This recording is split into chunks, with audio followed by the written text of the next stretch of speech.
দেখতে দেখতে কখন যে আমার মেয়ে বড় হয়ে গেল টেরই পেলাম না। তো এর সাথে বিদায়ের ঘন্টা বেজে গেল। শুনতেই কেমন মনটা শিউরে ওঠে। তো এই তো সেদিন মেয়েকে কলেজে ভর্তি করে আসলাম। আসলে মানে আমারই কান্না চলে আসতেছে, আর ওদের কথা কি বলবো। তো এই তো ওরা একসাথে ওদের ফ্রেন্ডদের সাথে কি মিলেমিশে সবাই একসাথে ছিল। হ্যাঁ, ওর ফ্রেন্ডরাও আমাকে খুব ভালোবাসতো। তো এখনো বাসে। তো ওদের সবার কথা মনে হলে আমার এখনই কান্না চলে আসে। তো যাই হোক, যিনি যেই কথা সেই কাজ।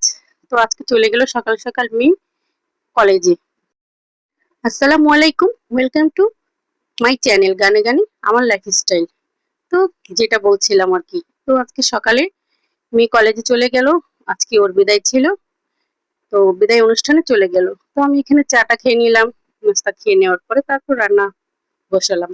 তো আজকে একটু মেয়ের ছেলে মেয়ের আবদারে একটু তান্দুরি চিকেন করব, আর সাথে করব তো নান রুটি করব। আসলে মেয়েরা পরীক্ষা দিবে। তো সেই জন্য চিন্তা ভাবনা করছি ওদের মনটা যাতে ভালো থাকে, মনটা যাতে ফুরফুরে থাকে, এই জন্য আপনারা দেখতেই পাচ্ছেন আজ কয়েকদিন যাবত এটা সেটা রান্না করে ওদেরকে খাওয়াচ্ছি। তো যাই হোক, রান্নায় চলে গেলাম। তো গত ব্লকে আপনাদেরকে আমার বলা ছিল যে আমি সবকিছু আগে থেকেই গুছিয়ে রাখি। তো বাইলা মাছ, আলু দিয়ে তারপরে এগুলোকে মেখে চুকে রেখেছিলাম। তো আজকে সেটাই রান্না করব। দুপুরে সিম্পল রান্না, কারণ বিকালে একটু ভারী খাবার খাবে, তো তার জন্যই হালকা পাতলা রান্না করলাম। তো এই তো আমি এখানে তান্দুরি রান্না করার জন্য তান্দুরি মশলা দিয়ে বাদাম বাটা, তারপরে হচ্ছে তো টমেটো সস সবকিছু দিয়ে মেখে ঝুঁকে মশলাটা রেডি করে নিব।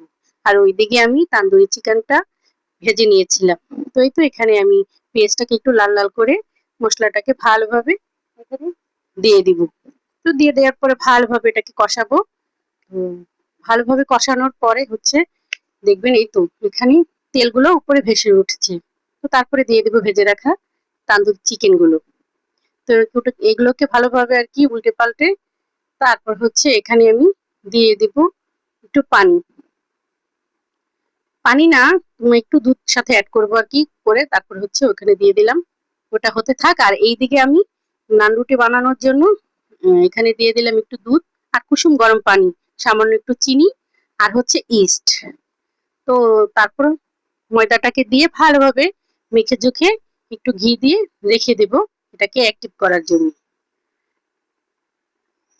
তো যাই হোক, আজকে যেন কি হয়েছে জানি না, আসলে মেয়ের বিদায়ের কথা শুনে আমারও কেমন যেন মনে হচ্ছে যেন হাতে কাজ হচ্ছে না।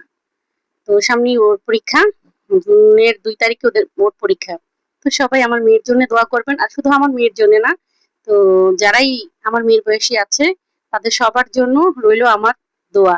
তো আপনারা সবাই ওদের জন্য দোয়া করবেন। তো এখানে আমি তো মেখে রাখা আটাগুলোকে, সরি আটা না ময়দা, তো এগুলোকে ঘি দিয়ে মেখে চুকে তো এখন আমি এগুলোকে একটু বেলে নিব। বেলে নিচ্ছে এখানে একটু গুঁড়িটাকে ছিটিয়ে নিলাম। তো তারপর হচ্ছে বল বলের আকারে এগুলোকে গোল করে রেখে তারপর আমি ভেজে নিব। তো এই তো আমি এখানে ছিঁড়ে ছিঁড়ে রুটিগুলোকে সুন্দর করে গোল করে নিব, এতে করে বেলার সুবিধা হয় আর কি।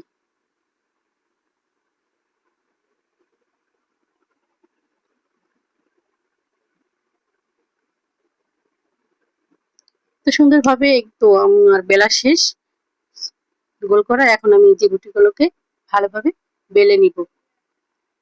তো ভালোভাবে বেলে নেওয়ার পরে তারপর হচ্ছে রুটিগুলোকে আমি সুন্দরভাবে ছেঁকে নিব।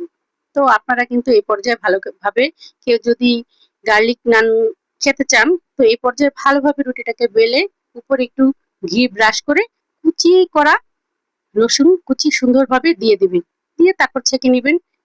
তো এই তো ওইভাবেই আমি গার্লিক নান বানাই। তো আমি সবসময় সহজ পদ্ধতিতেই কাজগুলো করি আর কি। তো ওই তো একটা আমি চুলায় দিয়ে দিলাম।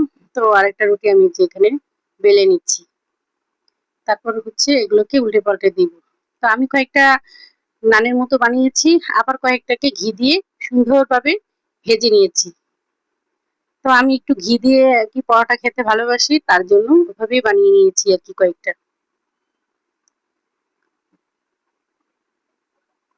এই তো দেখতে পাচ্ছেন আমার রুটিগুলো কি সুন্দরভাবে ফুলে উঠছে।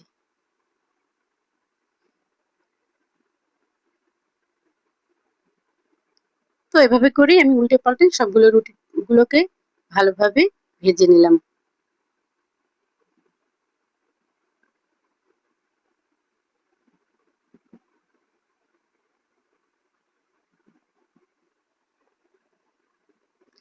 তো এই তো শেষ আমার রুটিগুলো ভাজা।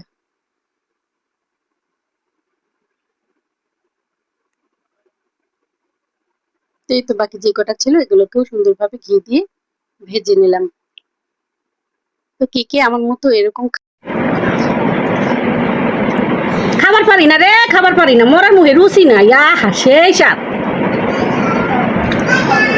এই তো মেট থেকে খাচ্ছিলাম আর একটু আপনাদের সাথে মজা করছিলাম। তো এই ছিল আমার আজকের ব্লগ। ভালো লাগলে লাইক কমেন্ট শেয়ার করবেন।